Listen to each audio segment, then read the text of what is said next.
Hello friends, আসসালামু আলাইকুম। কেমন আছেন আপনারা সবাই?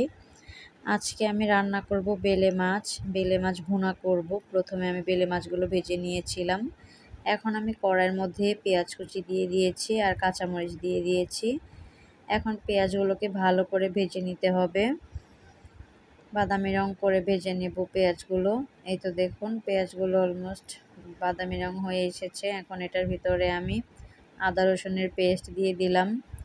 তারপর এটার ভিতরে আমি হলুদের গুঁড়ো, তারপর অ্যাড করব মরিচের গুঁড়ো, তারপরে দিয়ে দিব ধনিয়ার গুঁড়ো এবং স্বাদ মতো লবণ। এই যে দেখুন, সব মশলা দেওয়া হয়ে গিয়েছে। এখন আমি এটাকে ভালো করে নেড়ে কষিয়ে নিব। একটু পানি দিয়ে দিলাম, পানিটা দেওয়াতে মশলাটা ভালো করে কষানো যাবে। এই তো দেখুন, মশলাটা কষানো হয়ে গিয়েছে। এখন আমি ভাজা মাছগুলো দিয়ে দিচ্ছি। এখন এটাকে রান্না করে নিব। আল্লাহ হাফেজ, সবাই ভালো থাকবেন।